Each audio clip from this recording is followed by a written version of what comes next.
Hi guys what's up, क्या हाल है। मैं हूं रौनक, नमस्कार। आज अपन बात करने वाले हैं इस हफ्ते अमेजॉन प्राइम पर आई सीरीज पाताल लोक की। कुल 9 एपिसोड हैं।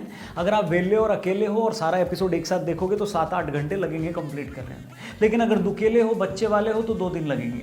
फ्राइडे नाइट मैंने इसे देखना शुरू किया, घर का चूल्हा चौका और बर्तन करते करते और नीलकंठ के साथ मस्ती करते करते इसे 2 दिन में कंप्लीट किया। यही वजह है कि आज संडे को इसका रिव्यू दे रहा हूं। तो आइए धरती लोक के प्राणियों, आपको बताते हैं कि पाताल लोक कैसी लगी मुझे।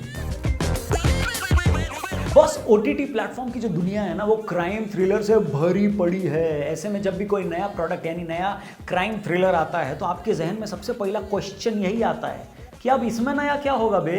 मगर फिर भी कोई क्राइम थ्रिलर थोड़ा नहीं, अगर बहुत सारा नया लेकर आए तो उसे देखकर बड़ी खुशी होती है। पाताल लोक की पहली तारीफ तो यही है कि क्राइम थ्रिलर होने के बावजूद ये आपको यूजुअल कॉप और क्रिमिनल ड्रामा नहीं लगती। मार्केट में आया एक ऐसा सेल्फी कैमरा लगती है जिसमें नएपन के साथ 3-3 पॉपअप कैमरास हैं। सीरीज की शुरुआत क्या होती है वो मैं आपको बताता हूँ। इस कहानी से होती है कि 4 क्रिमिनल्स हैं, एक famous media personality Sanjeev Mehra को मारने की तैयारी कर रहे हैं। मगर इससे पहले कि वो उसे मार पाते सब पकड़े जाते हैं। उसके बाद पूरे केस की इन्वेस्टिगेशन दी जाती है हाथीराम चौधरी को। जी हाँ, एक पुलिस इंस्पेक्टर हैं जिनका रोल निभाया है जयदीप अहलावत ने। हाथीराम ने अपनी ज़िंदगी में आज तक कभी भी कोई बड़ा केस हैंडल नहीं किया है। घरेलू लाइफ भी नॉर्मल सी है। एक बेटा है जो इज्जत नहीं करता है और एक बीवी है जो उसकी तरक्की का इंतज़ार कर रही है। यानी सब कुछ ठीक ठीक सा ही है। कुल मिलाकर वो एक ऐसा लोअर ऑर्डर बैट्समैन है जिसमें टैलेंट तो बहुत है, लेकिन आज तक कभी उसे बैटिंग करने का मौका नहीं मिला है। और एक दिन किसी बड़े मैच में उसे ओपनिंग पर भेज दिया गया है। क्रिकेट का एग्जाम्पल इसलिए भी लिया क्योंकि क्रिकेटर की वाइफ का प्रोडक्शन हाउस है ना, तो इतना तो बनता है। हाथीराम भी यही बैट्समैन है जो इतना बड़ा केस मिलने पर मोटिवेटेड हो जाता है। उसे सॉल्व करने के लिए जी जान लगा देता है। सबसे पहले उसे ये पता लगाना है कि जो लोग संजीव मेहरा को, जर्नलिस्ट को मारने आए हैं, ये 4 लोग हैं कौन। ऐसा करने के पीछे कारण क्या है कि इसके कहने पर वो संजीव को मारने आए थे। देखिए, किसी भी वेब सीरीज़ को देखने का सबसे बड़ा चैलेंज या जो मज़ा होता है वो ये होता है कि वहाँ जो चीज़ें होती हैं ना, फट से नहीं हो जाती।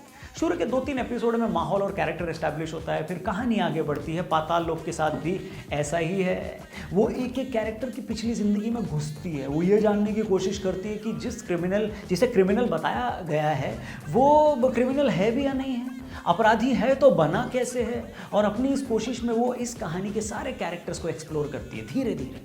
अपनी इसी कोशिश में वेब सीरीज अपने 4 अपराधियों यानी तोप सिंह, कबीर एम, मैरी और विशाल त्यागी की कहानी को दिखाती है। और सच कहूँ तो हर एपिसोड के साथ साथ जैसे जैसे स्टोरी इन कैरेक्टर्स की पिछली ज़िंदगी में झांकती है तो वो और भी ज़्यादा डार्क, ग्रिपिंग और एंगेजिंग हो जाती है। वो आपको डराती भी है, अनकंफर्टेबल भी करती है और ये बताती है कि हर इंसान के क्रिमिनल बनने की शुरुआत होती कैसे है। वो ये भी बताती है कि इंसान पैदा होते ही टिकटॉकिया नहीं बन जाता, उसके हालात उसे टिकटॉकिया बनने पर मजबूर कर देते हैं मिलॉर्ड। इसके अलावा एक अच्छे थ्रिलर की तरह इसमें भी कई सारे लेयर्स हैं। कैरेक्टर्स को लेकर आपका जो परसेप्शन है वो हमेशा बदलता रहता है। जो अभी अच्छा लगता है कैरेक्टर, कुछ वक्त के बाद वो उतना सीधा लगता नहीं है। ठीक वैसे ही जैसे बीवियों का अपने पति को लेकर, पोछा अच्छा लगाया है तो पति परमेश्वर लगता है, और कमरे में जरा सी भी गंदगी लगी तो उसका दिल करता है इसी पति को परमेश्वर के पास छोड़ा। सीरीज में छोटी छोटी कड़ियाँ एक तरीके से एक दूसरे के साथ जुड़ती हैं कि आखिरी एपिसोड तक ये पता ही नहीं चलता कि होने क्या वाला है। और सीरीज जिस तरह खत्म होती है आपके दिल को सुकून मिलता है। उसमें एक फिलॉसफी भी छिपी हुई है। आपको लगता है कि जो आपने 6-7 घंटे इन्वेस्ट किए हैं वो वसूल है बाबा, वरना तो इस वक्त शेयर मार्केट का जो हाल है उसमें कहाँ इन्वेस्टमेंट का कोई रिटर्न मिल रहा है, लेकिन यहाँ मिलता है आपको। पाताल लोक की खामियों की अगर बात करूं तो एग्जैक्टली खामी तो नहीं, पर डिसएग्रीमेंट जरूर है कि इसमें कई जगह पे सोशल और पॉलिटिकल कमेंट्री की गई है। प्रॉब्लम कमेंट्री से भी नहीं है मिलॉर्ड, पर सवाल यह है कि उसकी पॉलिटिकल करेक्टनेस कितनी है। और यही इस सीरीज का इकलौता ऐसा पहलू है जिसपे बहुत सारे लोग शायद पूरी तरीके से अग्री ना करें। कई लोग को तो सोशल मीडिया पे मैंने कमेंट करते हुए भी देखा, बॉयकॉट के साथ उन लोग कुछ लिख रहे थे। मुझे भी पर्सनली ये लगता है कि कमेंट्री सिर्फ एक खास परसेप्शन बनाकर की गई है, जबकि रियलिटी इतनी वन साइडेड नहीं होती है जितना इसमें दिखाया है। रियलिटी उससे कहीं ज़्यादा कॉम्प्लेक्स होती है मेरे भाई। और अगर आप किसी मामले पर कोई पॉलिटिकल या सोशल कॉमेंट करते हैं तो उसमें भी मैच्योरिटी तभी आती है जब आप उसके दोनों साइड को दिखाकर ऐसा करें। और मैं ऐसा सब क्यों कह रहा हूं, ये आप जो वेब सीरीज देखेंगे तो आपको खुद ही समझ में आ जाएगा, और अगर देख चुके होंगे तो समझ आ चुका होगा। मगर अच्छी बात यह है ना कि इसमें जो भी ये पॉलिटिकल कमेंट्री है वो फिल्म की ओवरऑल थीम पर हावी नहीं होती है, और बहुत ज़्यादा पॉसिबिलिटी है कि सीरीज खत्म होते होते आप इसे भूल भी जाएं। कुल मिलाकर मैं यही कहूँगा कि पाताल लोक को बड़ी मेहनत और दिल से बनाया गया है, ये देख के मालूम पड़ता है।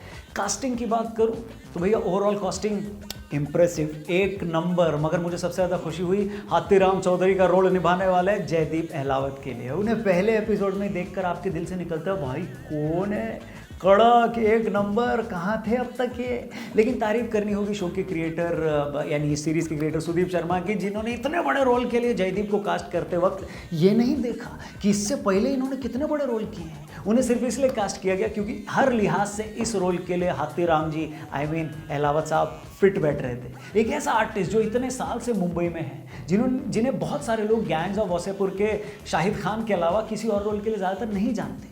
42 साल की उम्र में ऐसा रोल करना जो हमेशा हमेशा के लिए इस इंडस्ट्री में उन्हें एस्टैब्लिश कर देगा, अमेजिंग।